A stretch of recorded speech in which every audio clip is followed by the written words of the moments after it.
ದೇವರ ಪರಿಶುದ್ಧವಾದಂಥ ನಾಮಕ್ಕೆ ಸ್ತೋತ್ರವಾಗಲಿ. ಕರ್ತನು ತಾನೇ ನಮಗೆ ಹೊಸ ವರ್ಷವನ್ನು ಕೊಟ್ಟಂತಹ ದೇವರಾಗಿದ್ದಾನೆ. ನಿಮ್ಮೆಲ್ಲರಿಗೂ ಕೂಡ ದೇವರು ಸಮಾಧಾನವನ್ನು, ಆರೋಗ್ಯವನ್ನು, ಸಂತೋಷವನ್ನು ದಯಪಾಲಿಸಿ ಪ್ರತಿಯೊಂದು ಹೆಜ್ಜೆಯನ್ನು ಕೂಡ ಅದನ್ನು ನಿಮ್ಮ ಭವಿಷ್ಯತ್ತನ್ನು ಉಜ್ವಲಗೊಳಿಸುವ ಹಾಗೆ ನಡೆಸಿಕೊಂಡು ಹೋಗಲಿ. ಹೀಗಾಗಿ ಎಲ್ಲರಿಗೆ ಕೂಡ 2026ನೇ ಇಸವಿಯ ಶುಭಾಶಯಗಳನ್ನು ಕೋರುವಂತವಾಗಿದ್ದೇನೆ. ಈ ದಿನದ ವಾಕ್ಯ ಭಾಗಕ್ಕಾಗಿ ನಾವು ಆರಿಸಿಕೊಂಡಿರ್ತಕ್ಕಂತಹ ಭಾಗ 2 ಅರಸುಗಳ ಪುಸ್ತಕ 3 ಮತ್ತು 4ನೇ ಅಧ್ಯಾಯ. 2 ಅರಸುಗಳ ಪುಸ್ತಕ 3 ಮತ್ತು 4ನೇ ಅಧ್ಯಾಯದ ಕಡೆಗೆ ನಮ್ಮ ಗಮನವನ್ನು ಆರಿಸುತ್ತಾ ಬರೋಣ. ನಾವು ಮೊದಲನೇ ಅಧ್ಯಾಯವನ್ನು ಮತ್ತು 2ನೇ ಅಧ್ಯಾಯವನ್ನು ನೋಡುವಂಥ ಸಂದರ್ಭದಲ್ಲಿ ಅಲ್ಲಿ ಪ್ರಮುಖವಾಗಿ 4 ವಿಷಯಗಳನ್ನು ನಾವು ನೋಡ್ತಾ ಬಂದೆವು. ಅದು ಯಾವುದು ಎಂಬುದಾಗಿ ನಾವು ಹೇಳುವಾಗ ಪ್ರತ್ಯೇಕವಾದಂತಹ ದಾರಿಗಳ ಅವುಗಳಾಗಿವೆ. ದೇವರು ಪಾಪವನ್ನು ಶಿಕ್ಷಿಸುತ್ತಾನೆ. ಅಹಜ್ಯನು ದೇವರ ಮಾತನ್ನು ಮೀರಿದ ಕಾರಣದಿಂದಾಗಿ ಅವನು ಹತ್ತಿದ ಮಂಚದಿಂದ ಇಳಿಯದೆ ಅವನು ಸಾಯಬೇಕಾಯಿತು. 2ನೇದಾಗಿ ದೇವರು ಯಾವಾಗಲೂ ಕೂಡ ನಾವು ನೆನಪು ಮಾಡಿಕೊಳ್ಳುವಂತೆ ಆತನು ಬಯಸುತ್ತಾನೆ. ಅದಕ್ಕಾಗಿಯೇ ಎಲಿಯನು ಎಲಿಷನೊಂದಿಗೆ ಆತನು ಗಿಲ್ಗಾಲಿಂದ ಬೇತೇಲಿಂದ ಎರಿಕೋಯಿಂದ ಯೋರ್ದನ್ ಸ್ಥಳಕ್ಕೆ ಹೋದದ್ದನ್ನು ನಾವು ನೋಡ್ತೇವೆ. 3ನೇದಾಗಿ ನಾವು ನೋಡಿದ ಅಂಶ, ದೇವರು ನಮ್ಮ ಸೇವೆಗೆ ಆತನು ಪ್ರತಿಫಲವನ್ನು ಕೊಡ್ತಾನೆ. ಇನ್ನು ಬೇಡ, ಹಿಂತಿರುಗಿ ಹೋಗು ಎಂಬುದಾಗಿ ಎಷ್ಟೇ ಹೇಳಿದರೂ ಕೂಡ ಎಲಿಷನು ತನ್ನ ಗುರುವಾದಂಥ ಎಲಿಯನನ್ನ ಹಿಂಬಾಲಿಸಿ ಆತನು ಹೋಗುವ ದೃಶ್ಯವನ್ನು ನಾವು ನೋಡುವಂಥ ಸಂದರ್ಭದಲ್ಲಿ ಅಂತಿಮವಾಗಿ ಎಲಿಯನು ಸುಳಿಗಾಳಿಯ ಮುಖಾಂತರವಾಗಿ ಆತನು ಪರಲೋಕಕ್ಕೆ ಏರಿ ಹೋಗುವಾಗ ದೇವರು ತಾನೇ ಬೆಂಕಿಯ ಕುದುರೆಯನ್ನು ಕಳುಹಿಸಿ ಅವನನ್ನು ಮೇಲೆತ್ತಿಕೊಳ್ಳುವಂತಹ ಸಂದರ್ಭದಲ್ಲಿ ಈತನು ಆ ಪ್ರವಾದಿ ಮಂಡಳಿಯವರು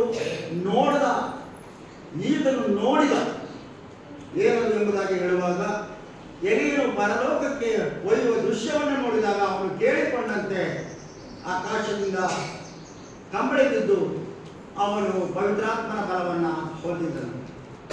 4ನೇ ಒಂದು ಅಂಶ, ದೇವರು ನಮ್ಮ ನಂಬಿಕೆಯನ್ನು ಸನ್ಮಾನಿಸುತ್ತಾನೆ. ಅದನ್ನು ನಾವು ನೋಡುವಂತಹ ಸಂದರ್ಭದಲ್ಲಿ ಎಲಿಯನಿಗೆ ದೇವರ ಶಕ್ತಿ ಬಂದು ಒದಗಿತು. ಆತನು ಯೆಹೋವನ ಹೆಸರಿನಲ್ಲಿ ಎಂದು ಹೇಳಿ ಕಂಬಳಿಯನ್ನು ಒಡೆಯಲಾಗಿ ಯೋರ್ದನ್ ನದಿ ಇಬ್ಬಾಗವಾಗಿ ಹೋಯಿತು. ಆತನು ಒಣನೆಲದಲ್ಲಿ ನಡೆಯುತ್ತಾ ಬಂದನು. 2ನೇದಾಗಿ ಈತನ ಒಂದು ಶಕ್ತಿಯನ್ನು ನೋಡುವಂಥ ಸಂದರ್ಭದಲ್ಲಿ ಎರುಪವಿನ ಹಿರಿಯರು ಅವನನ್ನು ಸನ್ಮಾನಿಸಿದರು. ಮತ್ತು ಅಲ್ಲಿ ಒಂದು ಸಮಸ್ಯೆ ಇತ್ತು. ಅಲ್ಲಿಯ ನೀರು ಮರಣವನ್ನು ಮತ್ತು ಬಂಜತನವನ್ನು ಭರಿಸ್ತಾ ಇತ್ತು.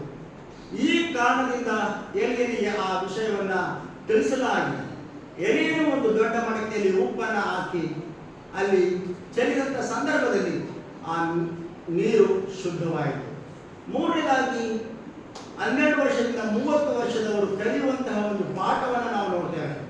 ದೊಡ್ಡವರನ್ನ, ಹಿರಿಯರನ್ನ ಅಪಹಾಸ್ಯ ಮಾಡಬಾರ್ದು, ಕೀಟಲೆ ಮಾಡಬಾರ್ದು, ಚುಡಾಯಿಸಬಾರ್ದು ಅನ್ನುವಂತಹ ಒಂದು ಸಂಗತಿಗಳನ್ನು ನಾವು ನೋಡಿದ ಸಂದರ್ಭದಲ್ಲಿ ಅವರು ಗೋಳಮಂಡೆಯವನೇ ಎಂಬುದಾಗಿ ಅವನನ್ನು ಹೀಯಾಳಿಸುವಾಗ ಅಂತಿಮವಾಗಿ ಎಲಿಷನು ಶಪಿಸಿದ ಸಂದರ್ಭದಲ್ಲಿ ಅಲ್ಲಿ 2 ಹೆಣ್ಣು ಕರಡಿಗಳು ಬಂದು 42 ಜನರಿಗೆ ತುಂಬ ಗಾಯವನ್ನು ಉಂಟು ಮಾಡಿದಂಥ ಸನ್ನಿವೇಶವನ್ನು ನಾವು ನೋಡಿದಂಥವರಾಗಿದ್ದೇವೆ. ಈಗ ಈ 3 ಮತ್ತು ಈ ಮೊದಲು ಮತ್ತು 2ನೇ ಅಧ್ಯಾಯದಲ್ಲಿ ನಾವು ನೋಡುವಂಥ ಸಂದರ್ಭದಲ್ಲಿ ಅವರಿಬ್ಬರ ದಾರಿ ಪ್ರತ್ಯೇಕವಾಯಿತು. ಎಲಿಯನು ಸುಳಿಗಾಳಿಯ ಮುಖಾಂತರವಾಗಿ ಪರಲೋಕಕ್ಕೆ ಹೋದನು. ಎಲೀಷನು ಭೂಮಿಯ ಮೇಲೆ ಉಳಿದು ಸೇವೆಯನ್ನ ಮುಂದುವರಿಸಿದನು. 25ನೇ ಇಸವಿ ಅದು ಹೊರಟು ಹೋಯಿತು. 26ನೇ ಇಸವಿ ಅದೀಗ ಬಂದಿದೆ. ಈಗ ನಾವು 25ನೇ ಇಸವಿಯ ಬಗ್ಗೆ ಯೋಚನೆ ಮಾಡಿ ಕುಳಿತರೆ ಏನು ಪ್ರಯೋಜನ ಇಲ್ಲ. ಈಗ ನಾವು ನೂತನ ವರ್ಷದಲ್ಲಿ ನಾವು ಮಾಡಬೇಕಾದಂತಹ ಕಾರ್ಯಗಳೇನು, ನಾವು ಮಾಡಬೇಕಾದಂಥ ಸೇವೆಗಳೇನು, ನಾವು ಮಾಡಬೇಕಾದಂಥ ವಾಗ್ದಾನಗಳೇನು, ನಾವು ಮಾಡಬೇಕಾದಂಥ ತೀರ್ಮಾನಗಳೇನು ಎಂಬುದನ್ನು ನಾವು ಇಂದು ಈ ಮುಂಜಾನೆ ವೇಳೆಯಲ್ಲಿ ನಾವು ತೀರ್ಮಾನ ಮಾಡಿಕೊಳ್ಳಬೇಕು. ನಮ್ಮ ಜೀವನದ ಒಂದು ಡೈರಿ ಇವತ್ತು ಓಪನ್ ಆಗಿದೆ. ನಮ್ಮ ಜೀವನದ ಒಂದು ಡೈರಿಯಲ್ಲಿ 365 ಪುಟಗಳಿವೆ. ಈ ದಿನ ಮೊದಲನೇ ಪುಟ ಓಪನ್ ಆಗಿದೆ. ಈ ಮೊದಲನೇ ಪುಟದಲ್ಲಿ ನೀವು ಯಾವ ಕಾರ್ಯವನ್ನು ಮಾಡಬಲ್ರಿ ಅನ್ನುವಂಥದ್ದನ್ನು ಬರೆಯುತ್ತಾ ಹೋದರೆ ಈ 365 ದಿನಗಳಲ್ಲಿ ನಾವು ಮಾಡಬೇಕಾದದ್ದು ಏನು ಎಂಬುವಂಥದ್ದು ನಮಗೆಲ್ಲರಿಗೂ ಕೂಡ ಅದು ತಿಳಿಯುವಂಥದ್ದಾಗಿದೆ. ಆದ್ದರಿಂದ 26ನೇ ಇಸವಿಯ ನೂತನ ವರ್ಷ ಅದು ಪ್ರಾರಂಭವಾಗಿದೆ. ನಮ್ಮ ಜೀವನದ 365 ದಿನಗಳ ಒಂದು ಡೈರಿ ಇಂದು ಓಪನ್ ಆಗಿದೆ. ಇವತ್ತು ಖಾಲಿಯಾದಂಥ ಹಾಳೆಯಲ್ಲಿ ನೀವು ಏನನ್ನ ಬರೆಯಬಲ್ಲಿರಿ? ಹೀಗಿರುವಂತಹ ಒಂದು ವೇಳೆಯಲ್ಲಿ ವರ್ಷಗಳು ಬದಲಾಗ್ತವೆ ನಿಜ, ಹೊಸ ವರ್ಷ ಬಂತು ನಿಜ, ಆದರೆ ಬದಲಾಗಬೇಕಾಗಿರೋದು ನಾವು, ಬದಲಾಗಬೇಕಾಗಿರೋದು ನಮ್ಮ ಜೀವಿತ ಅನ್ನುವಂಥದ್ದನ್ನ ನಾವು ಇದನ್ನ ಅರ್ಥ ಮಾಡಿಕೊಳ್ಳುವಂಥವಾಗಿರಬೇಕು. ಈ 3 ಮತ್ತು 4ನೇ ಅಧ್ಯಾಯ ನನಗೆ ಓದಿಸಲಿಕ್ಕೆ ಸಮಯ ಇಲ್ಲದೆ ಇರುವುದರಿಂದ ವಿವರಣೆಯನ್ನ ಹೇಳ್ತಾ ಹೋಗ್ತಾ ಇದ್ದೇನೆ. ಈಗ ಎಲೀಷನು ತನ್ನ ಗುರುವಾದಂತಹ ಎಲಿಯನ ನಂತರ ಉತ್ತರಾಧಿಕಾರಿಯಾದನು. ಸೇವೆಯ ಪ್ರಾರಂಭದಲ್ಲಿ ಆತನು ಯೋರ್ದನ್ ನದಿಯನ್ನು ಇಬ್ಬಾಗ ಮಾಡಿದನು. ಆತನು ಎರಿಕೋವಿನಲ್ಲಿ ವಿಷಕರವಾಗಿದ್ದಂತಹ ನೀರನ್ನು ಒಳ್ಳೆ ನೀರಾಗಿ ಪರಿವರ್ತಿಸಿದನು. ಅಹಂಕಾರಿಗಳಾದಂತಹ ಯವನಸ್ಥರ ಮೇಲೆ ಆತನು ಶಿಕ್ಷೆಯನ್ನ ಬರಮಾಡಿದನು. ಈ 3ನೇ ಒಂದು ಕಾರ್ಯವನ್ನು ಬಿಟ್ಟರೆ ಎಲೀಷನು ಮಾಡಿದಂತಹ ಎಲ್ಲ ಅದ್ಭುತ ಕಾರ್ಯಗಳು ಅದು ಕರುಣೆ ಮತ್ತು ಕೃಪೆಯಿಂದ ತುಂಬಿದಂಥ ಕಾರ್ಯಗಳಾಗಿವೆ. ಎಲೀಯನು ಸ್ನಾನಿಕನಾದಂಥ ಯೋಹಾನನಿಗೆ ಸೂಚನೆಯಾಗಿದ್ದಾನೆ. ಸ್ನಾನಿಕನಾದಂಥ ಯೋಹಾನನು ಮತ್ತಾಯ 3ನೇ ಅಧ್ಯಾಯ 1 ಮತ್ತು 2ನೇ ವಚನದಲ್ಲಿ ಪರಲೋಕ ರಾಜ್ಯವು ಸಮೀಪವಾಯಿತು, ದೇವರ ಕಡೆಗೆ ತಿರುಗಿಕೊಳ್ಳಿರಿ ಎಂದು ಆತನು ಕೂಗಿ ಹೇಳುವಂತಹ ಮಾತುಗಳನ್ನು ನಾವು ನೋಡುವಂತಹವಾಗಿದ್ದೇವೆ. ಸ್ನಾನಿಕನಾದಂಥ ಯೋಹಾನನು ಮರಗಳ ಬೇರಿಗೆ ಕೊಡಲಿ ಹಾಕಿಯದೆ ಒಳ್ಳೆ ಫಲ ಕೊಡದಿರುವಂತಹ ಮರವನ್ನ ಆತನು ಕಡಿದು ಹಾಕುವಂತವನಾಗಿದ್ದಾನೆ. ನಾನಂತೂ ನಿಮಗೆ ನೀರಿನ ಸ್ನಾನವನ್ನು ಮಾಡಿಸಿದೆನು, ನನ್ನ ನಂತರ ಬರುವ ಆತನು ಪವಿತ್ರಾತ್ಮದಲ್ಲಿಯೂ ಬೆಂಕಿಯಲ್ಲಿಯೂ ನಿಮಗೆ ಸ್ನಾನ ಮಾಡಿಸುವನು. ಆತನು ಮರವನ್ನು ಕೈಯಲ್ಲಿ ಹಿಡಿದಿದ್ದಾನೆ, ಗೋಧಿಯನ್ನ ತೂರಿ ಹಸನು ಮಾಡಿಕೊಳ್ಳುತ್ತಾನೆ. ಒಳ್ಳೆಯ ಗೋಧಿಯನ್ನ ತನ್ನ ಕಣಕದಲ್ಲಿ ಆತನು ತುಂಬಿಕೊಳ್ಳುತ್ತಾನೆ, ಹೊಟ್ಟನ್ನ ಆತನು ತೂರಿ ಬಿಡುವಾತನಾಗಿದ್ದಾನೆ. ಈ ಮುಂಜಾನೆ ವೇಳೆಯಲ್ಲಿ ನಾವು ನಮ್ಮನ್ನ ಕುರಿತು ನಾವು ಗೋಧಿಯ ಕಾಳು ಅಥವಾ ಹೊಟ್ಟೋ ಅನ್ನುವಂಥ ವಿಚಾರವನ್ನ ಯೋಚನೆ ಮಾಡ್ತಾ ಬರುವಂತವರಾಗಿರುವ. ಆದರೆ ಈಗ ಎಲೀಷನನ್ನು ನಾವು ನೋಡುವಂಥ ಸಂದರ್ಭದಲ್ಲಿ ಈತನು ನಮ್ಮ ರಕ್ಷಕನಾದಂಥ ಯೇಸು ಕ್ರಿಸ್ತನಿಗೆ ಅನ್ನ ನೆನಪಿಗೆ ತರುವಂಥವನಾಗಿದ್ದಾನೆ. ಅಪೊಸ್ತಲರ ಕೃತ್ಯ 10ನೇ ಅಧ್ಯಾಯ 38ನೇ ವಾಕ್ಯಭಾಗದಲ್ಲಿ ದೇವರು ನಜರೇತಿನ ಯೇಸುವನ್ನು ಪವಿತ್ರಾತ್ಮದಿಂದಲೂ ಬಲದಿಂದಲೂ ಅಭಿಷೇಕಿಸಿದನು. ದೇವರು ಆತನ ಸಂಗಡ ಇದ್ದದ್ದರಿಂದ ಆತನು ಉಪಕಾರಗಳನ್ನು ಮಾಡುತ್ತಾ ಸೈತಾನನಿಂದ ಬಾಧಿಸಲ್ಪಡುವವರನ್ನೆಲ್ಲ ಗುಣ ಮಾಡುತ್ತಾ ಸಂಚರಿಸಿದನು. ಇದೆಲ್ಲ ನಿಮಗೆ ಗೊತ್ತಾಗಿದೆ. ಅದು ಮಾತ್ರವೇ ಅಲ್ಲದೆ ಆತನು ಜನರ ಮೇಲೆ ಮಮಕಾರವುಳ್ಳವನಾಗಿದ್ದನು. ಆತನು ಹೋದ ಕಡೆಯಲ್ಲೆಲ್ಲ ಒಳ್ಳೆಯದನ್ನ ಮಾಡುವಂತವನು ಆಗಿದ್ದನು ಎಂಬುದನ್ನು ನೋಡ್ತಾರೆ. ಈ 3 ಮತ್ತು 4ನೇ ಅಧ್ಯಾಯದಲ್ಲಿ 2 ಅಧ್ಯಾಯಗಳಲ್ಲಿ ಪ್ರಮುಖವಾಗಿ ನಾವು 6 ಅದ್ಭುತ ಕಾರ್ಯಗಳನ್ನ ನೋಡುವಂತವರಾಗಿದ್ದೇವೆ. ಮೊದಲನೇದಾಗಿ ನಾವು ನೋಡುವಂಥದ್ದು ಈ 3ನೇ ಅಧ್ಯಾಯದಲ್ಲಿ ನಾವು ನೋಡುವಂಥದ್ದು, ಇದನ್ನೆಲ್ಲ ನಾವು ನೋಡುವಂತಹ ಒಂದು ವೇಳೆಯಲ್ಲಿ ಈ ದಿನದ ಶೀರ್ಷಿಕೆ ಅದು ಅಮೇಜಿಂಗ್ ಗ್ರೇಸ್, ವಿಸ್ಮಯಕರವಾದಂಥ ಅಥವಾ ಆಶ್ಚರ್ಯಕರವಾದಂಥ ಕೃಪೆ ಎಂಬುದಾಗಿ ನೋಡುವಂಥವರಾಗಿದ್ದೇವೆ. ಮೊದಲನೇದಾಗಿ ನಾವು ನೋಡುವಾಗ ಕೃಪೆಯು ವೈರಿಯನ್ನ ಸೋಲಿಸುವುದು. Grace defeats enemy. 3ನೇ ಅಧ್ಯಾಯದ 1ರಿಂದ 27ನೇ ವಾಕ್ಯ ಭಾಗದಲ್ಲಿ ನಾವು ಇದನ್ನ ನೋಡುತ್ತೇವೆ. ಅಹಜ್ಯನು ಮರಣ ಹೊಂದಿದನು. ಅಹಜ್ಯನು ಮರಣ ಹೊಂದಿದ ನಂತರ ಅವನ ಸಹೋದರನಾದಂತಹ ಯೋರಾಮನು ಆತನು ಇಸ್ರಾಯೇಲರ ರಾಜನಾದನು. ಈ ಯೋರಾಮನಿಗೆ ಯೆಹೋರಾಮನೆಂದೂ ಕೂಡ ಕರೆಯುವಂತವರಾಗಿದ್ದೇವೆ. ಯೆಹೋಷಾಫಾಟನ ಮಗನ ಹೆಸರು ಕೂಡ ಯೆಹೋರಾಮನೆಂದು ನಾವು ನೋಡುತ್ತೇವೆ. ಈ ಯೆಹೋಷಾಫಾಟನು ಮತ್ತು ಯೋರಾಮನು ಇವರಿಬ್ಬರು ಕೂಡ ಸಂಯುಕ್ತವಾದಂತಹ ಅಧಿಕಾರಿಗಳಾಗಿದ್ದರು ಎಂಬುದನ್ನು ನಾವು ನೋಡ್ತೇವೆ. ಯೋರಾಮನಿಗೂ ಮತ್ತು ಯೆಹೋಷಾಫಾಟನಿಗೂ ಇರತಕ್ಕಂತಹ ವ್ಯತ್ಯಾಸವಾದರೂ ಕೂಡ ಏನು? ಈ ಯೋರಾಮನು ಇದನ್ನು ಇಸ್ರಾಯೇಲರ ರಾಜ, ಉತ್ತರ ರಾಜ್ಯದ ರಾಜ ಈ ಯೋರಾಮನು. ಅಹಾಬ ಮತ್ತು ಇಜಬೇಲಳ ಮಗನು. ಹೊಸ ರಾಜನಾದಂತ ಇವನು ನಿಜವಾಗಿಯೂ ಕೂಡ ದೈವಿಕ ಮನುಷ್ಯನಾಗಿದ್ದನು. ಯಾಕಂದ್ರೆ ಇವನ ತಂದೆ ತಾಯಿಯಂತಾಗದೆ ಕಡೆ ಪಕ್ಷ ಬಾಳನಿಗೋಸ್ಕರ ನಿಲ್ಲಿಸಿದ್ದಂತಹ ಆ ಕಲ್ಲು ಕಂಬವನ್ನ ಈತನು ತೆಗೆಸಿ ಹಾಕಿದನು. ಪ್ರವಾದಿಯಾದಂಥ ಎಲಿಷನಿಗೆ ಈತನು ಗೌರವವನ್ನ ಕೊಟ್ಟಿದ್ದನು. ಆದರೆ ಇವನ ಆಳ್ವಿಕೆಯ ಕಾಲದಲ್ಲಿ ಏನೇ ಆಗಲಿ, ಬಾಳನ ಆರಾಧನೆ ಆಗಲಿ ಅಥವಾ ಚಿನ್ನದ ಕರುವಾಗಲಿ ತನ್ನ ದೇಶದಿಂದ ಸಂಪೂರ್ಣವಾಗಿ ಆತನ ಈ ವಿಗ್ರಹಾರಾಧನೆಯನ್ನ ತೊಡೆದು ಹಾಕಲೇ ಇಲ್ಲ ಎಂಬುದನ್ನು ನಾವು ನೋಡ್ತೇವೆ. ಇದನ್ನು ನಾಶ ಮಾಡುವಂತ ಬದಲು ಯೆಹೋವನ ಕಾಲದಲ್ಲಿ ಇದು ಪುನಃಸ್ಥಾಪನೆಯಾಯಿತು. ಯೋರಾಮನ ಅಧಿಕಾರದಲ್ಲಿ ಇರುವಂತಹ ಕಾಲದಲ್ಲಿ ಒಂದು ದೊಡ್ಡ ದಂಗೆ ನಡೆಯಿತು. ಅಹಾಬನು ಬಲಿಷ್ಠನಾದಂಥ ರಾಜ. ಅಹಾಬನಂತರ ರಾಜನಾದಂಥ ಅವನ ಮಗ ಅಹಜ್ಯ ಆತನು 2 ವರ್ಷ ಆಳ್ವಿಕೆಯನ್ನ ನಡೆಸಿ ಆತನು ಜಲಾಂಧರವಾದಂಥ ಕಿಟಕಿಯಿಂದ ಬಿದ್ದು ಅಸ್ವಸ್ಥನಾಗಿ ಅಂತಿಮವಾಗಿ ಆತನ ಮರಣವನ್ನ ಹೊಂದಿದ್ದನ್ನು ನಾವು ನೋಡ್ತೇವೆ. ದಾವೀದನು ಈ ಮೋವಾಬ್ಯರನ್ನು ಸೋಲಿಸಿದ್ದನು. ಮೋವಾಬ್ಯರನ್ನು ಸೋಲಿಸಿರುವಂತಹ ಕಾರಣದಿಂದ ಮೋವಾಬ್ಯರು ಇಸ್ರಾಯೇಲರಿಗೆ ಕಪ್ಪವನ್ನ ಕೊಡುತ್ತಾ ಇದ್ದರು. 1,00,000 ಕುರಿ, 1,00,000 ಟಗರುಗಳ ಉಣ್ಣೆಯನ್ನ ಅವರು ಕೊಡುತ್ತಾ ಇದ್ದರು.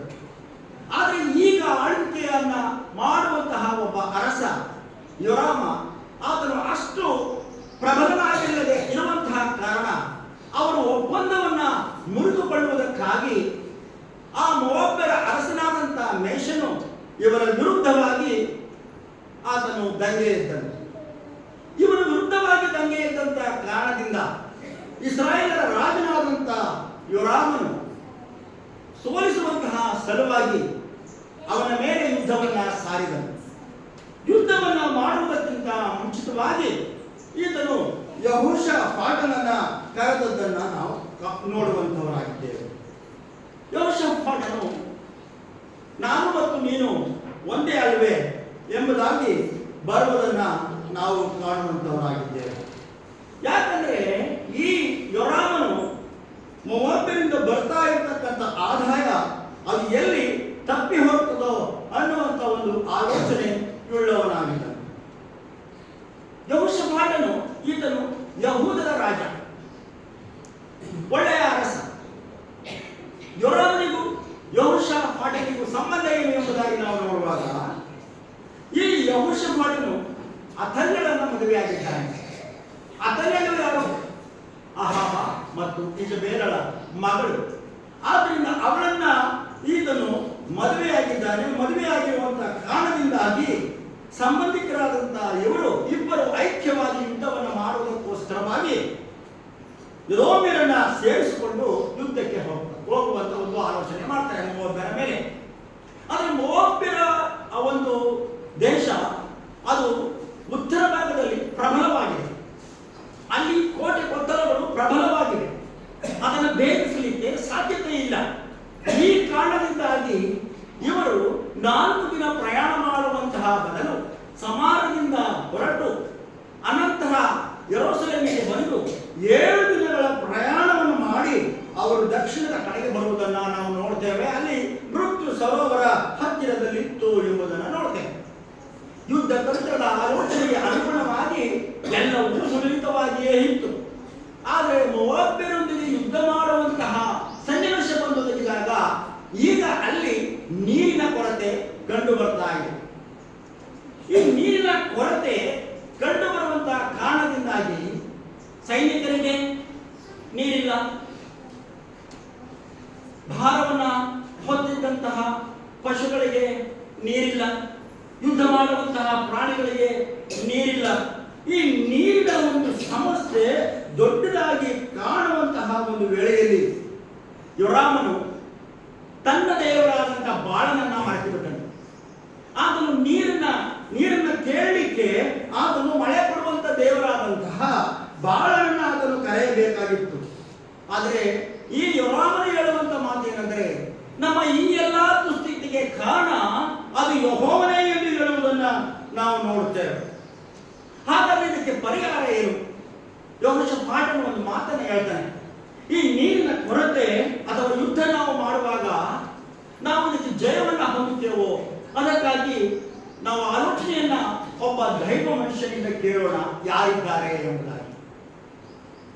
ತನ್ನ ದೇಶದಲ್ಲಿ ಪ್ರವಾದಿ ಇದ್ದಾನೆ, ದೈವ ಮನುಷ್ಯನಿದ್ದಾನೆ, ಅವನು ಈ ಯೋರಾಮನಿಗೆ ಗೊತ್ತಿಲ್ಲ.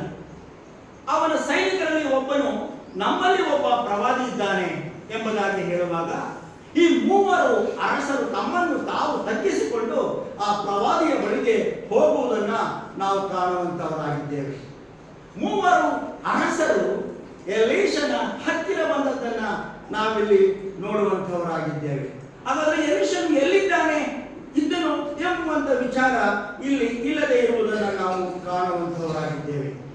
ಯೆಹೋಷಾಫಾಟನು ಅಹಾಬನು ಸಿರಿಯನ್ನರ ಮೇಲೆ ಯುದ್ಧ ಮಾಡುವಂತ ಸಂದರ್ಭದಲ್ಲಿಯೂ ಕೂಡ ಆತನು ಈ ಯುದ್ಧದ ಪರಿಣಾಮ ಏನಾಗ್ತದೋ ಎಂಬುದಾಗಿ ಪ್ರವಾದಿಯನ್ನ ಕೇಳು ಎಂಬುದಾಗಿ ಸಲಹೆಯನ್ನ ಕೊಟ್ಟದ್ದನ್ನ ನಾವು ನೋಡ್ತೇವೆ.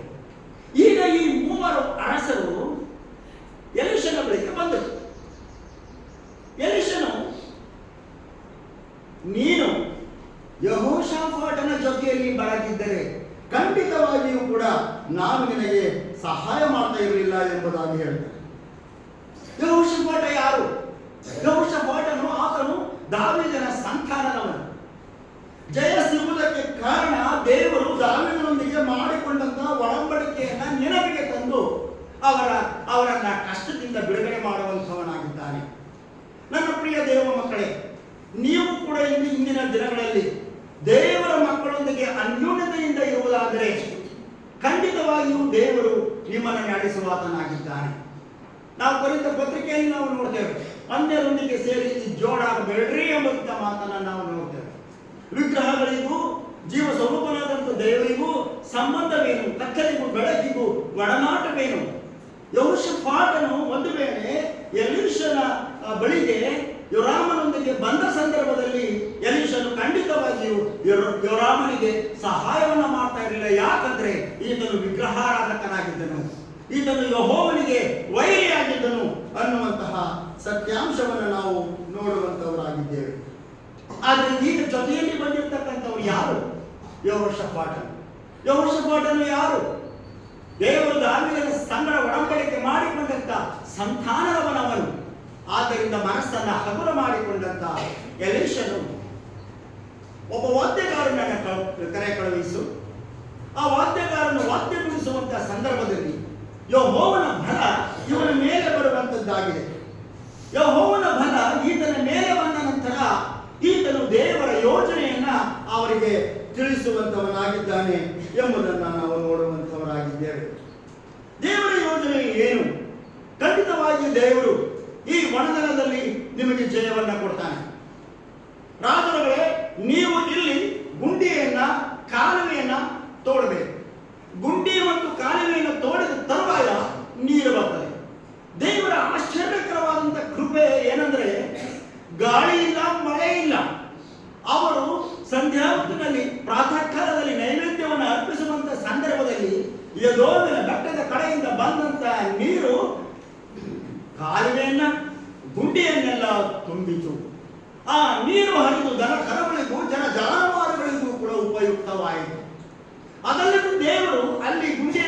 ದೊಡ್ಡ ದೊಡ್ಡ ಕೊಳವಾಗಿದ್ದಂತಹ ಸಂದರ್ಭದಲ್ಲಿ, ಸೂರ್ಯನ ಪ್ರಕಾಶವನ್ನು ಬೀಳಿಸುವಂತಹ ಸಂದರ್ಭದಲ್ಲಿ ಆ ನೀರು ರಕ್ತದಂತೆ ಕಾಣುವುದನ್ನು ನಾವಲ್ಲಿ ಕಾಣ್ತೇವೆ. ಈ ಬೆಳಗ್ಗೆ ಎದ್ದಾಗ ಮೂವತ್ತೆರಡನ್ನು ನೋಡಿದರು. ಓ, ನೀರು ರಕ್ತದ ಹಾಗೆ ಕಾಣ್ತಾ ಇದೆ ಎಂಬುದಾಗಿ ಅವರು ಆಲೋಚನೆ ಮಾಡುವಾಗ ಅವರು ಭ್ರಮೆಯಿಂದ ಭಾಸಗೊಂಡು ಆಲೋಚನೆ ಮಾಡುವಂಥದ್ದು ಏನಂದ್ರೆ, ಹಿಂದೆ ನಡೆದ ಘಟನೆಯನ್ನು ನೆನಪಿಗೆ ತಂದುಕೊಂಡು ಈ ಮೂವರು ಅರಸರು ತಮ್ಮ ತಮ್ಮರ ಅಲ್ಲಿಯೇ ಹೊಡೆದಾಡಿಕೊಂಡು ಅವರು ಸತ್ತಿದ್ದಾರೆ, ಅವರ ರಕ್ತವೆಲ್ಲವೂ ಕೂಡ ಹೀಗೆ ಬಿದ್ದಿದೆ, ಆದ್ದರಿಂದ ನಾವು ಎದ್ದು ಇವರ ಸಂಪತ್ತನ್ನು ದೋಚಿಕೊಳ್ಳೋಣ ಎಂಬುದಾಗಿ ಅವರು ಹೋಗುವುದನ್ನು ನಾವು ನೋಡ್ತೇವೆ. ಯುದ್ಧಕ್ಕೆ ಹೋದರು ಇವರು. ದೇವರ ಯೋಜನೆಯೇ ಬೇರೆ. ಈ ಮೂವರು ಅರಸರು ಮೋವಾಬ್ಯರನ್ನ ಅವರು ಯುದ್ಧದಲ್ಲಿ ಸೋಲಿಸಿದರು. ಕೊನೆಯಲ್ಲಿ ಅವರು ಹೆರಕ್ ಅನ್ನುವಂತಹ ಸ್ಥಳಕ್ಕೆ, ಒಂದು ದುರ್ಗಕ್ಕೆ ಹೊಡೆಯುವರು. ಮೋವಾಬ್ಯರ ಅರಸನು ಯುದ್ಧ ಮಾಡಲಿಕ್ಕೆ ಆಗ್ತಾ ಇಲ್ಲ. ಈಗ ಅವನ ಬಳಿಯಲ್ಲಿ 700 ಜನ ಸೈನಿಕರಿದ್ದಾರೆ. ಅವರನ್ನ ಕರೆಕೊಂಡು ಅವನು ಯುದ್ಧ ಮಾಡುವುದಕ್ಕೆ ಯೆಹೋವನ ಅರಸನ ಮೇಲೆ ನುಗ್ಗುವುದಕ್ಕೆ ಪ್ರಯತ್ನಿಸ್ತಾ ಇದ್ದಾನೆ.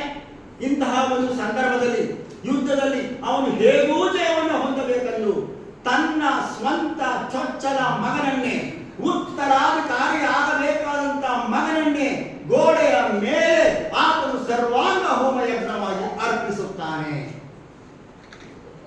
ಇದರಿಂದ ಯೆಹೋಷಾಫಾಟನು ನನ್ನಿಂದಾಗಿ ಮುಂದೆ ರಾಜನಾಗಬೇಕಾದಂತವರು ಸತ್ತು ಹೋದನು ಎಂಬುದಾಗಿ ಭಾವಿಸಲಿ. ಇಸ್ರಾಯೇಲ್ಯರು ದೇವರು ಹೇಳಿದಂತ ಒಂದು ಮಾತು, ನಾನು ನರಬಲಿಯನ್ನು ಅಪೇಕ್ಷಿಸುವುದಿಲ್ಲ ಅನ್ನುವಂಥ ಮಾತು ಇವರಿಗೆ ಅರ್ಥ ಆಗಲಿ ಅನ್ನುವಂತಹ ಒಂದು ಸನ್ನಿವೇಶದಿಂದಾಗಿ ಹೀಗೆ ನಡೆಯುತ್ತದೆ ಎಂಬಂತಹ ಮಾತುಗಳನ್ನ ಆಲೋಚನೆಯನ್ನು ಅವರು ಮಾಡ್ತಾರೆ. ಆದರೆ ಪ್ರವಾದಿಗಳು ಹೇಳುವಂತ ಮಾತೇನು, ನೀವು ಅವರ ಕೋಟೆಗಳನ್ನು ಕೆಡವಿ, ಅವರ ಕಲ್ಲುಗಳನ್ನೆಲ್ಲ ಕೂಡ ಆ ಹೊಲದ ಮೇಲೆ ಚೆಲ್ಲಿ, ಆ ಒಂದು ಪ್ರದೇಶ, ಅವರ ಬಾವಿಗಳನ್ನು ನೀವು ಮರದ ಕೊಂಬೆಗಳನ್ನು ಕತ್ತರಿಸಿ ಮುಚ್ಚಿ, ಅವರು ಮತ್ತೊಮ್ಮೆ ನಿಮ್ಮ ಮೇಲೆ ಯುದ್ಧ ಮಾಡದಂತೆ ಮಾಡಬೇಕು. ಒಟ್ಟಾರೆಯಾಗಿ ಅವರ ಮೂಲಭೂತ ಸೌಕರ್ಯವನ್ನೆಲ್ಲ ಕೂಡ ನೀವು ಹಾಳು ಮಾಡಬೇಕು ಅನ್ನುವಂಥದ್ದನ್ನ ನಾವಲ್ಲಿ ನೋಡ್ತೇವೆ. ತದನಂತರ ದೇವರು ಆಶ್ಚರ್ಯಕರವಾಗಿ ನೀರನ್ನು ಒದಗಿಸಿದ್ರಿಂದ ಸೈನಿಕರಿಗೆ, ಜಾನುವಾರುಗಳಿಗೆ ಎಲ್ಲವೂ ಕೂಡ ನೀರನ್ನ ಕುಡಿದು ತೃಪ್ತಿಯಾದದ್ದನ್ನ ನಾವಲ್ಲಿ ನೋಡುವಂತಹವರಾಗಿದ್ದೇವೆ. ಆದ್ರಿಂದ ನನ್ನ ಪ್ರಿಯರೇ, ನಿಜವಾಗಿಯೂ ಕೂಡ ನಾವು ನಮ್ಮ ದೇವರು ಆಶ್ಚರ್ಯಕರವಾದಂತಹ ರೀತಿಯಲ್ಲಿ ಆತನು ಇಲ್ಲಿ ಮುಕ್ತಾಯ ಮಾಡುವಂಥದ್ದನ್ನು ನೋಡ್ತೇವೆ. ತನ್ನ ದೇವರಾದಂತಹ ಕೆಮೋಷನ್ ಕಾಪಾಡುತ್ತಾನೆಂದು ತನ್ನ ಚೊಚ್ಚಲ ಮಗನನ್ನೇ ಅವನು ಬಲಿಯಾಗಿ ಕೊಟ್ಟರೂ ಕೂಡ ಅವರು ಕಾಪಾಡಲೇ ಇಲ್ಲ. ಹಾಗಿದ ಮೇಲೆ ಯೆಹೋವನು ಬಯಸುವುದೇನು? ಯೆಶಾಯನ ಪ್ರವಾದನ ಪುಸ್ತಕ 42:8ನೇ ವಚನದಲ್ಲಿ, ನನಗೆ ಸಲ್ಲಬೇಕಾದ ಗೌರವವನ್ನ ಮತ್ತೊಬ್ಬರಿಗೆ ಸಲ್ಲಗೊಳಿಸುವುದಿಲ್ಲ, ಕೆತ್ತಿದ ವಿಗ್ರಹಗಳಿಗೆ ನನ್ನ ಮಹಿಮೆಯನ್ನ ಸಲ್ಲಿಸುವುದಿಲ್ಲ ಎಂಬುದಾಗಿ ನೋಡ್ತಾರೆ. ಅವರು ನಾವು ಯಜ್ಞ ಸಮರ್ಪಣೆಯಿಂದ ಒಂದು ವಿಶ್ವಾಸ, ಒಂದು ನೂತನವಾದಂತ ಒಂದು ಧೈರ್ಯ, ಅದು ಬಂದು ಕಾಳ್ಯಗಾರರನ್ನ ಹಿಮ್ಮೆಟ್ಟಿಸ್ತೇವೆ ಅನ್ನುವಂಥ ಆಲೋಚನೆ ಅವರಲ್ಲಿ ಬಂತು. ಅದು ಕೂಡ ಸಾಧ್ಯವಾಗಲಿಲ್ಲ. ಅಂತಿಮವಾಗಿ ಅವರು ಗಂಡು ಮೂಟೆ ಕಟ್ಟಿಕೊಂಡು ಓಡುವಂತ ಒಂದು ಸನ್ನಿವೇಶವನ್ನ ನಾವಿಲ್ಲಿ ನೋಡುವಂತವರಾಗಿದ್ದೇವೆ. ಅದರಿಂದ ನನ್ನ ಪ್ರಿಯ ದೇವ ಮಕ್ಕಳೇ, ದೇವರು ನಿಜವಾಗಿಯೂ ಕೂಡ ಇಸ್ರಾಯೇಲ್ ರಾಜನಿಗೆ ಯೆಹೋಷಾಫಾಟನಿಲ್ಲದಿದ್ದರೆ ಆಕಾಶದಿಂದ ಆತನು ಬೆಂಕಿಯನ್ನು ಅಥವಾ ಭೂಮಿಯ ಮೇಲೆ ಬರವನ್ನು ಆತನು ತಂದು ಇವರನ್ನ ನಾಶ ಮಾಡಿಬಿಡಬಹುದಾಗಿತ್ತು. ದೇವರು ಹಾಗೆ ಮಾಡಲಿಲ್ಲ. ದೇವರು ಅವನು ಕಾಪಾಡಿದ್ದನ್ನು ನಾವಲ್ಲಿ ನೋಡುವಂತವರಾಗಿದ್ದೇವೆ. ಆದ್ರಿಂದ ಗ್ರೇಸ್ ಡಿಫೀಟ್ಸ್ ಎನಿಮಿ. ಕೃಪೆ ಅದು ವೈರಿಗಳನ್ನ ಸೋಲಿಸುತ್ತೆ. ನಿಮ್ಮ ವೈರಿಯಾದಂಥ ಸೈತಾನನನ್ನ ನೀವು ಸೋಲಿಸಬೇಕಾದ್ರೆ, ನಾವು ಸೋಲಿಸಬೇಕಾದ್ರೆ ಅದು ದೇವರ ಸಹಾಯ ಬೇಕು. ಎಫೆಸ ಪತ್ರಿಕೆ 6ನೇ ಅಧ್ಯಾಯದಲ್ಲಿ ನಾವು ಈ ಭೂಲೋಕದಲ್ಲಿ ಹೋರಾಟ ಮಾಡಬೇಕಾದ, ಧರಿಸಬೇಕಾದಂತ ಆಯುಧಗಳ ಕುರಿತಾಗಿ ನಾವು ನೋಡ್ತೇವೆ. ಪೇತ್ರನ ಪತ್ರಿಕೆಯಲ್ಲಿ ಸೈತಾನನು ಗರ್ಜಿಸುವ ಸಿಂಹದೋಪಾದಿಯಲ್ಲಿ ಯಾರನ್ನು ನುಂಗಲಿ ಎಂಬುದಾಗಿ ಹೊಂಚಾಗ್ತಾನೆ. ಆದ್ದರಿಂದ ನಾವು ದೇವರನ್ನ ಆತ್ಕೊಂಡು ಜೀವಿಸುತ್ತಾ ಬರೋಣ. ಮೊದಲನೇ ಅದ್ಭುತ ಕಾರ್ಯದ ತರುವಾಯ ನಾವು ಇಲ್ಲಿ ನೋಡುವಂಥದ್ದು 2ನೇ ಅದ್ಭುತ ಕಾರ್ಯ. ಅದು 4ನೇ ಅಧ್ಯಾಯ 1ರಿಂದ 7ನೇ ವಚನದಲ್ಲಿ ನಾವು ನೋಡ್ತೇವೆ. ಈ ಕೃಪೆ ಅದು ಸಾಲವನ್ನು ತೀರಿಸುತ್ತದೆ. Grace pays the debt. ಕೃಪೆ ಅದು ಸಾಲವನ್ನು ತೀರಿಸುತ್ತದೆ ಎಂಬುದಾಗಿ ನಾವಿಲ್ಲಿ ನೋಡುವಂತವರಾಗಿದ್ದೇವೆ. ತರುವಾಯ ನಾವು ನೋಡುವಂತಹ ಸಂದರ್ಭದಲ್ಲಿ ಎಲೀಷನು ಈ ಪ್ರವಾದಿ ಮಂಡಳಿಯ ಶಾಲೆಗಳ ಕಡೆಗೆ ಅವನು ಗಮನ ಕೊಡುವಂತವನಾಗಿದ್ದಾನೆ. ಒಬ್ಬ ನಿಜವಾದಂತ ಆತ್ಮೀಯ ನಾಯಕ ಪ್ರತಿ ವ್ಯಕ್ತಿಯ ಕಡೆಗೆ ಅವನು ಗಮನವನ್ನ ಕೊಡಬೇಕು. ಒಬ್ಬ ಗುರು ನಿಜವಾಗಿಯೂ ಕೂಡ ತನ್ನ ಶಿಷ್ಯರನ್ನ ಹಿಂಬಾಲಿಸಬೇಕು ಎನ್ನುವುದನ್ನ ನಾವು ನೋಡ್ತೇವೆ. ಎಲಿಯನು ಹಾಗೆಯೇ ಕೂಡ ಸೇವೆಯನ್ನ ಮಾಡ್ತಾ ಇದ್ದದ್ದನ್ನ ನಾವು ನೋಡ್ತೇವೆ. ಇಲ್ಲಿ ನಡೆದಂತ ಅದ್ಭುತ ಕಾರ್ಯ ಏನು? ಪ್ರವಾದಿ ಮಂಡಳಿಯಲ್ಲಿ ಒಬ್ಬನಿದ್ದನು, ಅವನು ತೀರಿ ಹೋಗಿದ್ದಾನೆ. ಅವನಿಗೆ ಈಗ ಹೆಂಡತಿ ಇದ್ದಾಳೆ, ಅವನಿಗೆ 2 ಮಕ್ಕಳಿದ್ದಾರೆ. ಸಾಲ ಕೊಟ್ಟಂತವನು ಬಂದು ನಿನ್ನ ಮಕ್ಕಳನ್ನ ನಾನು ಒತ್ತೆಯಾಗಿ ತೆಗೆದುಕೊಂಡು ಹೋಗುತ್ತೇನೆ ಎನ್ನುವಂತ ಮಾತನ್ನ ಹೇಳ್ತಾ ಇದ್ದಾನೆ. ಈಗ ಒಬ್ಬ ದೈವಭಕ್ತ ಸತ್ಪುರುಷ, ಗಂಡ ತೀರಿ ಹೋಗಿದ್ದಾನೆ. 2 ಮಕ್ಕಳನ್ನು ಸಾಕುವಂತ ಜವಾಬ್ದಾರಿಗೆ ಆಕೆಯ ಮೇಲಿದೆ. ಪ್ರವಾದಿ ಮಂಡಳಿ ಎಂಬುದಾಗಿ ಹೇಳುವಾಗ ಅದು ಸನ್ಯಾಸಿಗಳ ಮಠ ಅದಾಗಿರಲಿಲ್ಲ ಅನ್ನುವಂತಹ ಸತ್ಯಾಂಶವನ್ನ ನಾವಿಲ್ಲಿ ನೋಡುವಂತವರಾಗಿದ್ದೇವೆ. ಈಗ ನಾವು ನೋಡುವಂಥದ್ದು, ಗಂಡ ತೀರಿ ಹೋಗಿದ್ದಾನೆ, ಅವನ ಸಾವಿನಿಂದ ಬರ್ತಾ ಇದ್ದಂತ ಆದಾಯವೆಲ್ಲ ಕೂಡ ನಿಂತು ಹೋಗಿದೆ. ಒಬ್ಬ ವಿಧವೆ ದುಡಿದು 2 ಮಕ್ಕಳನ್ನು ಸಾಕುವಂತಹ ಜವಾಬ್ದಾರಿಗೆ ಅದು ನಿಜವಾಗಿಯೂ ಅವಳಿಗೆ ಕಷ್ಟವಾಗಿದೆ. ಅನೇಕ ದೇವರ ಸೇವೆಗೆ ಪ್ರತಿಷ್ಠಿತರಾಗಿ ಅವರು ತರಬೇತಿಯನ್ನು ಹೊಂದುತ್ತಾ ಇರುವಂತಹ ಸಂದರ್ಭದಲ್ಲಿ ದೇವರ ಸೇವೆಯನ್ನು ಮಾಡುವಂತಹ ವೇಳೆಯಲ್ಲಿ ಅವರಿಗೂ ಕೂಡ ತುಂಬಾ ಪರಿಶೋಧನೆಗಳು ಮತ್ತು ಕಷ್ಟಗಳು ಬರುವಂತವುಗಳಾಗಿವೆ. ಧರ್ಮಶಾಸ್ತ್ರಾನುಸಾರವಾಗಿ ಒಬ್ಬ ಸಾಲ ಕೊಟ್ಟವನು ಸಾಲಗಾರನ ಮಕ್ಕಳನ್ನ ಆತನು ತೆಗೆದುಕೊಂಡು ಹೋಗಬಹುದಾಗಿದೆ. ಆದರೆ ಅವರನ್ನ ಆತ ಯಾವುದೇ ಕಾರಣಕ್ಕೂ ಕೂಡ ಗುಲಾಮರಾಗಿ ನಡೆಸಿಕೊಳ್ಳಬಾರದು ಅನ್ನುವಂಥ ಸತ್ಯಾಂಶವನ್ನ ನಾವಿಲ್ಲಿ ನೋಡ್ತೇವೆ. ಈಗಾಗಲೇ ಅವರ ಸ್ಥಿತಿ ಏನಾಗಿದೆ? ಗಂಡ ತೀರಿ ಹೋಗಿದ್ದಾನೆ, 2 ಮಕ್ಕಳನ್ನ ಈಗ ಅವಳು ಕಳೆದುಕೊಳ್ಳುವಂತಹ ಭೀತಿ ಇದೆ. ಅವರು ಬಂದು ಆ ಮಕ್ಕಳನ್ನ ಎಳೆದುಕೊಂಡು ಹೋಗುವಂತ ಸ್ಥಿತಿಯನ್ನು ಆಕೆ ಕಣ್ಣಾರೆ ಕಾಣುವಾಗ ಅವಳ ಹೃದಯ ಒಡೆದು ಹೋಗುವಂತಹ ಒಂದು ಸಂದರ್ಭ ಇದೆ. ಅದು ದೇವರು ಖಂಡಿತವಾಗಿ ವಿಧವೆಯರಿಗೆ ಆತನ ನ್ಯಾಯವನ್ನ ತೀರಿಸುತ್ತಾನೆ. ಧರ್ಮೋಪದೇಶಗಳ ಪುಸ್ತಕ 10ನೇ ಅಧ್ಯಾಯ 18ನೇ ವಚನ ನೋಡ್ತೇವೆ. ಆತನು ತಂದೆ ತಾಯಿ ಇಲ್ಲದಂತವರನ್ನ ಆತನು ವಿಧವೆಯರಿಗೆ ನ್ಯಾಯ ತೀರಿಸುತ್ತಾನೆ, ಪರದೇಶಗಳಿಗೆ ಅನ್ನಪಾನವನ್ನ ಆತನು ಕೊಡುತ್ತಾನೆ ಎಂಬಂತ ಮಾತನ್ನ ನೋಡ್ತೇವೆ. ವಿಧವೆಯರಿಗೆ ಆತನು ನ್ಯಾಯವನ್ನು ತೀರಿಸ್ತಾನೆ. ಕೀರ್ತನೆ 68:5 ನೋಡ್ತೇವೆ, ಆತನು ದಿಕ್ಕಿನವರಿಗೆ ತಂದೆಯಾಗಿದ್ದಾನೆ, ವಿಧವೆಯರಿಗೆ ಆತನು ಸಹಾಯಕನಾಗಿದ್ದಾನೆ. ಕೀರ್ತನೆ 146:9 ನಾವು ನೋಡುವಂತವರಾಗಿದ್ದೇವೆ. ಆತನು ಅನಾಥರಿಗೂ ವಿಧವೆಯರಿಗೂ ಕೂಡ ಆಧಾರರಾಗಿದ್ದಾನೆ. ಒಟ್ಟಾರೆ ವಿಧವೆಯರಿಗೆ ಆತನು ನ್ಯಾಯವನ್ನು ಒದಗಿಸುವಾತನಾಗಿದ್ದಾನೆ, ವಿಧವೆಯರಿಗೆ ಆತನು ಸಹಾಯಕನಾಗಿದ್ದಾನೆ ಮತ್ತು ವಿಧವೆಯರಿಗೆ ಆತನು ಆಧಾರವಾಗಿದ್ದಾನೆ. ದೇವರು ನಾವು ಏನನ್ನ ಹೊಂದಿದ್ದೇವೋ ಅದರಲ್ಲಿಯೇ ಕಾರ್ಯ ಮಾಡುವಾತನಾಗಿದ್ದಾನೆ ಅನ್ನುವುದನ್ನು ನಾವು ಈ ಒಂದು ಅದ್ಭುತ ಕಾರ್ಯದಿಂದ ತಿಳಿಯುತ್ತೇವೆ. ನಾವು ಏನನ್ನ ಹೊಂದಿದ್ದೇವೋ ಅದರಲ್ಲೇ ದೇವರು ಕಾರ್ಯವನ್ನು ಮಾಡ್ತಾನೆ. ಮೋಶೆಯ ಕೈಯಲ್ಲಿ ಏನಿತ್ತು? ಮೋಶೆಯ ಕೈಯಲ್ಲಿ ಕೋಲಿತ್ತು. ಆ ಕೋಲಿನ ಮೂಲಕವೇ ಆತನು ಮಹತ್ ಕಾರ್ಯವನ್ನು ಮಾಡಿದ್ದನ್ನ ವಿಮೋಚನಕಾಂಡ ಪುಸ್ತಕ 4ನೇ ಅಧ್ಯಾಯ 2ನೇ ವಚನದಲ್ಲಿ ನೋಡ್ತೇವೆ. ಪೇತ್ರ ಮತ್ತು ಆತನ ಸಹಚರರ ಬಳಿಯಲ್ಲಿ ಏನಿತ್ತು? ಒಂದು ಮೀನಿನ ಬಲೆ ಇತ್ತು. ಆ ಮೀನಿನ ಬಲೆಯಿಂದಾಗಿ ಕರ್ತನು ತಾನೇ ರಾಶಿಯಾದಂತ ಮೀನನ್ನ ಅವರಿಗೆ ದೊರಕಿಸಿಕೊಟ್ಟನು. ಅದನ್ನ ಕಂಡಂತ ಪೇತ್ರನು, ಸ್ವಾಮಿ ನಾನು ಪಾಪಾತ್ಮನು, ನನ್ನನ್ನು ಬಿಟ್ಟು ಹೋಗು ಎನ್ನುವಂತ ಮಾತನ್ನ ಹೇಳುವುದನ್ನು ನಾವು ನೋಡ್ತೇವೆ. 5,000 ಜನರಿಗೆ ಊಟವನ್ನು ಹಂಚಲಿಕ್ಕೆ ಆ ಹುಡುಗನ ಬಳಿಯಲ್ಲಿ ಏನಿತ್ತು? 5 ರೊಟ್ಟಿ 2 ಮೀನಿತ್ತು. ಈಗ ಈ ವಿಧವೆ ಕಷ್ಟದಲ್ಲಿದ್ದಾಳೆ, ಸಾಲವನ್ನ ಕೊಡಬೇಕಾಗಿದೆ, ಮಕ್ಕಳನ್ನ ಸಾಕಬೇಕಾಗಿದೆ. ಇವಳ ಬಳಿಯಲ್ಲಿ ಏನಿದೆ? ಇವಳ ಬಳಿಯಲ್ಲಿ ಸ್ವಲ್ಪ ಎಣ್ಣೆ ಮಾತ್ರವೇ ಇದೆ. ಈಗ ಆಕೆ ತನ್ನ ಕಷ್ಟವನ್ನೆಲ್ಲ ಪ್ರವಾದಿ ಹತ್ರ ಹೇಳ್ತಾಳೆ. ಪ್ರವಾದಿ ಆಕೆಗೆ ಹೇಳುವಂತ ಮಾತೇನೆಂದ್ರೆ, ನೀನು ಹೋಗು, ನಿನ್ನ ಮಕ್ಕಳನ್ನ ಕಳುಹಿಸು, ನೆರೆಹೊರೆಯ ಹತ್ತಿರ ಸಿಕ್ಕುವಂತ ಎಲ್ಲಾ ಖಾಲಿ ಪಾತ್ರೆಗಳನ್ನು ತೆಗೆದುಕೊಂಡು ಬಾ. ಆ ಖಾಲಿ ಪಾತ್ರೆಯನ್ನು ತೆಗೆದುಕೊಂಡು ಬಂದ ನಂತರ ಎಲ್ಲವನ್ನ ನಿನ್ನ ಮನೆಯೊಳಗಡೆ ಇಡು, ಬಾಗಿಲನ್ನು ಮುಚ್ಚು. ಬಾಗಿಲನ್ನು ಮುಚ್ಚಿದ ನಂತರ ಆ ಒಂದು ಪಾತ್ರೆಗಳಲ್ಲಿ ಎಣ್ಣೆಯನ್ನ ಕೊಯ್ದು, ಎಣ್ಣೆ ಎಲ್ಲ ಪಾತ್ರೆಗಳಲ್ಲಿ ತುಂಬಿತು. ಇನ್ನು ಯಾವುದಾದ್ರೂ ಪಾತ್ರೆ ಇದೆಯೋ ಮಾತ್ರ ಇಲ್ಲ, ಬರ್ತಾ ಇದ್ದಂತ ಎಣ್ಣೆ ಅಲ್ಲಿ ಏನಾಯಿತು, ನಿಂತು ಹೋಯಿತು. ನಿಜವಾಗಿಯೂ ಅದ್ಭುತ ಕಾರ್ಯಗಳಲ್ಲಿ ಈ ಒಂದು ಅದ್ಭುತ ಕಾರ್ಯ ಅದು ಬಹಳ ಶ್ರೇಷ್ಠವಾದಂತ ಒಂದು ಕಾರ್ಯವಾಗಿದೆ. ಆ ಎಣ್ಣೆ ನಿಲ್ಲುವುದಕ್ಕೆ ಕಾರಣ ಏನು? ಆ ಎಣ್ಣೆ ನಿಲ್ಲುವಂಥದ್ದು ಇವಳು ಕೊಡಬೇಕಾದಂತ ಸಾಲ ತೀರಿ ಹೋಗಿ ಇವಳ ಜೀವನಕ್ಕೆ ಬೇಕಾದಂತ ಆದಾಯವೆಲ್ಲವೂ ಕೂಡ ದೇವರು ಒದಗಿಸಿದ್ದಾನೆ. ದೇವರು ನಮಗೆ ಸ್ತೋತ್ರವಾಗಲಿ. ಹಾಗಿರುವಂತಹ ವೇಳೆಯಲ್ಲಿ ಆತನು ಹೇಳುವಂಥದ್ದು, ನೀನು ಎಣ್ಣೆಯನ್ನು ಮಾರಿ ಸಾಲವನ್ನ ತೀರಿಸಿಕೋ ಮತ್ತು ಉಳಿದದ್ದಲ್ಲಿ ನೀನು ಮತ್ತು ನಿನ್ನ ಮಕ್ಕಳು ಬದುಕುವುದಕ್ಕೆ ಸಹಾಯ ಆಗುವುದನ್ನ ನಾವು ನೋಡ್ತೇವೆ. ಹಾಗಾದ್ರೆ ಕರ್ತನು ನಮ್ಮ ಸಾಲವನ್ನೇ ಹೇಗೆ ತೀರಿಸಿದ್ದಾನೆ? ನಿಜವಾಗಿಯೂ ನಾವು ನಂಬಿ ವಿಧೇಯರಾದರೆ ದೇವರು ನಮ್ಮ ಅವಶ್ಯಕತೆಗಳನ್ನು ಆತನು ಪೂರೈಸುತ್ತಾನೆ.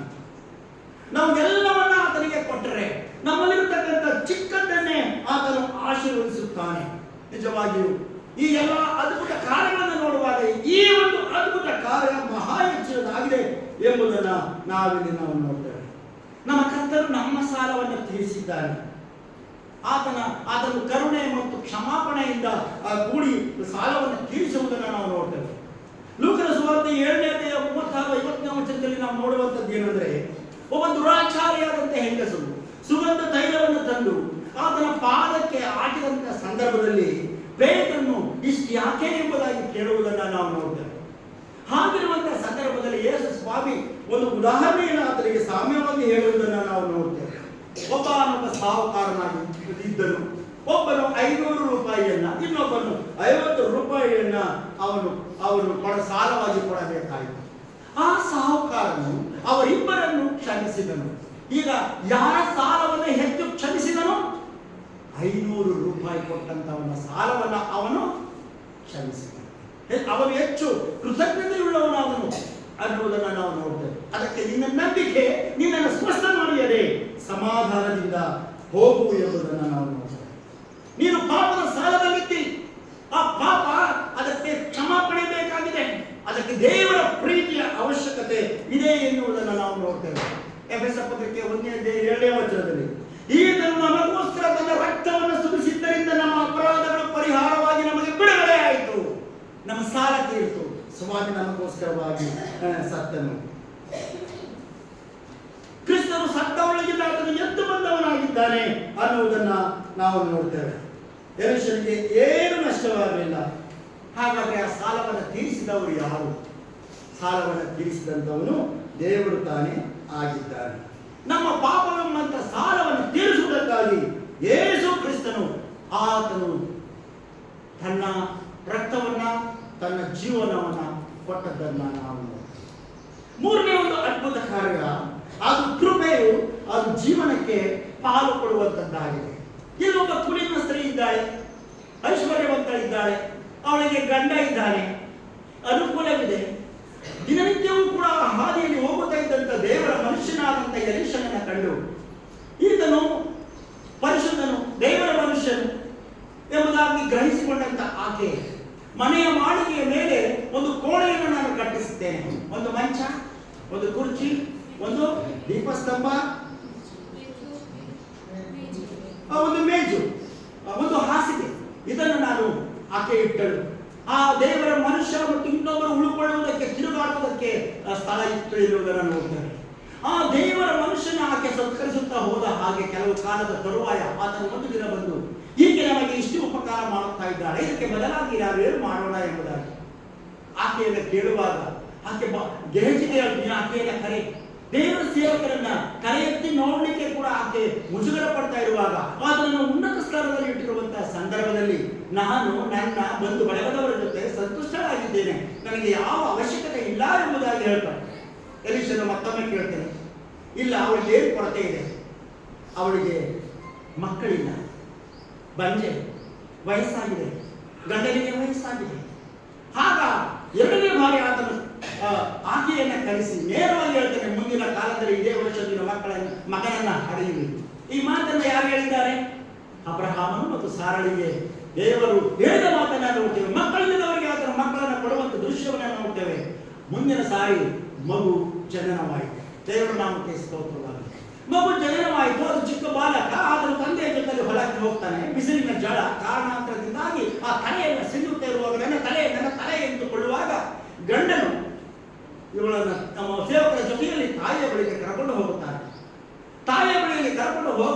ಹಾಗೆ ಆತನನ್ನ ತನ್ನ ತೊಳೆಯ ಮೇಲೆ ಮಲಗಿಸಿ ಮಧ್ಯಾಹ್ನದವರೆಗೂ ಕೂಡ ಆಕೆ ಆತನನ್ನು ನೋಡ್ತಾ ಅದೆಷ್ಟು ಹೊತ್ತಳು, ಅದೆಷ್ಟು ಸಂಕಟ ಪಟ್ಟಳು, ಅದೆಷ್ಟು ವೇದನೆ ಪಟ್ಟಳು, ಅದೆಷ್ಟು ನೋವನ್ನು ಪಟ್ಟಳು.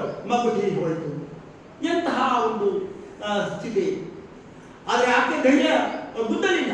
ಆ ಮಗುವನ್ನು ಎಲೀಷನು ಮಲಗುತ್ತಿದ್ದಂಥ ಕೋಣೆಯಲ್ಲಿ ಮಲಗಿಸಿ ಸೇವಕನನ್ನ ಒಂದು ಕತ್ತೆಯನ್ನ ಕಳುಹಿಸಿಕೊಡು ಎಂಬುದಾಗಿ ಗಂಡನನ್ನ ಕೇಳಿದಳು. ಎಲ್ಲಿಗೆ ಹೋಗುತ್ತಿ? ನಾನು ಎಲೀಷನ ಬಳಿಗೆ ಹೋಗುತ್ತೇನೆ. ಎಲೀಷನು ಎಲ್ಲಿದ್ದಾನೆ? ಕರ್ಮೇಲ್ ಬೆಟ್ಟದಲ್ಲಿ ಇದ್ದಾನೆ. ಈ ದಿನ ಅಮಾವಾಸ್ಯೆ ಇಲ್ಲ, ಈ ದಿನ ಸಂಪತ್ತಲ್ಲ, ವಿಶೇಷ ದಿನವಿಲ್ಲ, ಯಾಕೆ ಹೋಗುತ್ತಿ? ನನಗೆ ಕೆಲಸ ಇದೆ. ಗಂಡನಿಗೆ ಆಕೆ ಮಗು ಸತ್ತಿರುವಂತ ವಿಚಾರವನ್ನೇ ಹೇಳಲಿಲ್ಲ. ಯಾಕಂದ್ರೆ ಆ ಕಾಲದಲ್ಲಿ, ಈ ಸುಗ್ಗಿಯ ಕಾಲದ ಸಮಯದಲ್ಲಿ ಮಗು ಏನಾದರೂ ಸತ್ತಿರುವಂತ ಸುದ್ದಿ ಗಂಡನಿಗೆ ಗೊತ್ತಾದರೆ ಅವನು ತಕ್ಷಣವೇ ಆ ಮಗುವನ್ನ ಸಮಾಧಿ ಮಾಡಿ ಬಿಡ್ತಾ ಇದ್ದನು. ಆದರೆ ಈಕೆ ಎದುರಿಲ್ಲ. ಈಕೆ ಕತ್ತೆಯ ಮೇಲೆ ಕುಳಿತುಕೊಂಡು ಸೇವಕರನ್ನ ಕರೆಕೊಂಡು ಕರ್ಮೇಲ್ ಬೆಟ್ಟದಲ್ಲಿ ಇರ್ತಕ್ಕಂತಹ ಆ ಪ್ರವಾದಿ ಎಲೀಷನನ್ನ ಕಾಣಲಿಕ್ಕೆ ಹೋಗ್ತಾನೆ.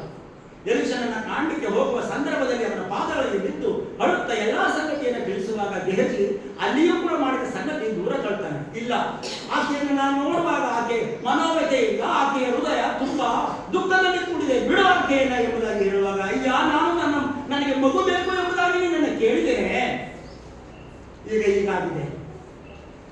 ಸರಿ ಗೆಹಜಿ, ನೀನು ಹೋಗಿ ಆ ಮಲಗಿರುವಂತ ಮಗುವಿನ ಮೇಲೆ ನಿನ್ನ ಕೋಲನ್ನಿಡು, ಅವನು ಸ್ವಸ್ಥನಾಗುವನು.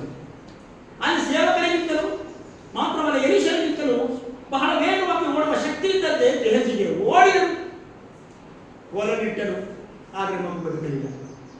ಅಂತಿಮವಾಗಿ ಅವನು ನೋಡುವಂತ ಸಂಗತಿ ಏನು ಎಂಬುದಾಗಿ ಹೇಳುವಾಗ ಎಲೀಷನು ಬಂದನು. ತನ್ನ ಗುರುವಿನಂತೆ ಆತನು ಪ್ರಾರ್ಥಿಸಿದನು. ಆ ಮಗುವಿನ ಕಣ್ಣು, ಬಾಯಿ, ಕೈ ಎಲ್ಲದಕ್ಕೆ ತನ್ನ ಒಂದು ದೇಹವನ್ನು ಸ್ಪರ್ಶಿಸಿದನು. ಅಂತಿಮವಾಗಿ ಮಗು 7 ಬಾರಿ ಸೀತು ಅದು ಎದ್ದದ್ದನ್ನು ನಾವು ನೋಡ್ತೇವೆ. ತಾನೇ ತೆಗೆದುಕೊಂಡು ಮೆಟ್ಟಲನ್ನು ಇಳಿದು ಬರಬಹುದಾಗಿತ್ತು. ಆತನು ಹೇಳಿದ್ದೇನೆಂದ್ರೆ, ನೀನು ಕರಿ, ಏನು ಆಕೆಯನ್ನು ಕರಿ ಎಂಬುದಾಗಿ ಹೇಳಿದ ಮಾತುಗಳನ್ನ ನಾವು ನೋಡ್ತೇವೆ. ಅಂತಿಮವಾಗಿ ಅವಳ ಮಗು ಅವಳಿಗೆ ಸಿಕ್ಕಿತು. ಈ ಕಾರಣದಿಂದ ಇಲ್ಲಿ ನಡೆದಂತ ಅದ್ಭುತವನ್ನು ನಾವು ನೋಡುವಂತಹ ಸಂದರ್ಭದಲ್ಲಿ ನನ್ನ ಪ್ರಿಯ ದೇವ ಮಕ್ಕಳೇ, ಮಕ್ಕಳಿಲ್ಲದವರಿಗೆ ಮಕ್ಕಳಿಗೆ ಆತನು ಕೊಡುವಂತವನಾಗಿದ್ದಾನೆ. ಪಟ್ಟಂತಹ ದೇವರು ನಮಗೆ ಉಪದ್ರವವನ್ನು ಕೊಡ್ತಾನೆ.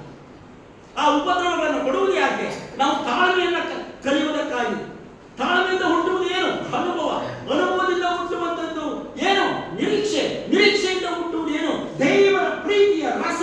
ಅದು ನಮ್ಮ ಹೃದಯಕ್ಕೆ ನಾಟುವಂತದ್ದಾಗಿದೆ. ಅದು ಆಕೆಗೆ ಗೊತ್ತಿತ್ತು. ಅದನ್ನು ತಿಳುಕೊಂಡು ಆಕೆ ಮಗನನ್ನ ಪಡಕೊಂಡಳು. ಎಂತಹ ವ್ಯಕ್ತಿ! ನನ್ನ ಪ್ರಿಯ ಸಹೋದರ ಸಹೋದರಿ, ನೀವು ತಿಳಿಯದೆ ಅನೇಕ ದೇವರ ಸೇವಕರನ್ನ ಸತ್ಕಾರ ಮಾಡಿದ್ದೀರಿ. ದೇವರು ನಿಮ್ಮನ್ನು ಇನ್ನೂ ಹೆಚ್ಚಾದಂತ ರೀತಿಯಲ್ಲಿ ಅದಕ್ಕೆ ಪ್ರತಿಫಲವನ್ನು ಕೊಡುವಂಥದ್ದನ್ನ ನಾವು ನೋಡುವಂತವರಾಗಿದ್ದೇವೆ. ಅವಳು ಮಾಡಿದ ಸೇವೆಗೆ ಅನುಸಾರವಾಗಿ ಅವಳಿಗೆ ದೊಡ್ಡ ಉಡುಗೊರೆ ಸಿಕ್ಕಿತು. ಅವಳ ಮಹಾ ದುಃಖದಲ್ಲಿ ದೇವರು ತಾನೇ ಮಹಾ ಅದ್ಭುತ ಕಾರ್ಯವನ್ನ ಮಾಡಿದಂತಹ ಸಂಗತಿಗಳನ್ನ ನಾವು ನೋಡಿದೆವು. ನಿಜವಾಗಿಯೂ ಕೂಡ ಈ ವಾಕ್ಯ ಭಾಗವನ್ನು ನೋಡುವಂತಹ ಸಂದರ್ಭದಲ್ಲಿ ದೇವರು ಕ್ರಿಸ್ತ ಯೇಸುವಿನ ಮೂಲಕವಾಗಿ ಆತನು ನಮ್ಮನ್ನ ಬದುಕಿಸಿದ್ದೇನೆ ಅನ್ನುವಂಥದ್ದು. ಅದು ಮಾತ್ರವಲ್ಲದೆ ನಾವು 8ನೇ ಅಧ್ಯಾಯ ನೋಡುವಾಗ ಈ ಒಂದು ಪ್ರಾಂತ್ಯದಲ್ಲಿ 7 ವರ್ಷಗಳವರೆಗೆ ಬರುತ್ತೆ, ನೀನು ದೇಶವನ್ನು ಬಿಟ್ಟು ಹೋಗು ಎಂಬುದಾಗಿ ಹೇಳುವಾಗ ಆಕೆ ಆ ಪ್ರಾಂತ್ಯವನ್ನು ಬಿಟ್ಟು ಹೋದಳು. 7 ವರ್ಷದ ತರುವಾಯ ಬಂದಾಗ ಆಕೆಯ ಸ್ವಾಸ್ಥ್ಯವನ್ನ ಬೇರೆಯವರು ಅನುಭವಿಸುವಂತಹ ಸಂದರ್ಭದಲ್ಲಿ ರಾಜನ ಬಳಿಗೆ ಹೋದಂತಹ ಗೆಹಜಿ ಆ ಬಾಲಕನನ್ನ ಕರ್ಕೊಂಡು ಹೋದನು. ಮಾತ್ರವಲ್ಲ, ಆ ತಾಯಿಯನ್ನ ಕರ್ಕೊಂಡು ಹೋಗಿ ತದನಂತರ ಹಿಂದೆ ಕೊಟ್ಟದ್ದನ್ನ ನಾವು ನೋಡ್ತೇವೆ. ನಿಜವಾಗಿಯೂ ಚಾರ್ಲ್ಸ್ ಸ್ಪರ್ಜನ್ ಹೇಳುವಂತ ಮಾತು, ಬೇರೆಯವರಿಗೆ ಒಳ್ಳೆಯದನ್ನ ಮಾಡುವ ಸ್ಥಳವಾಗಿ ತಮ್ಮ ಪ್ರಾಣವನ್ನ ಕೊಡುವವರಿಗೆ ಪವಿತ್ರಾತ್ಮನು ಸಹಾಯ ಮಾಡಲು ಶಕ್ತನಾಗಿದ್ದಾನೆ.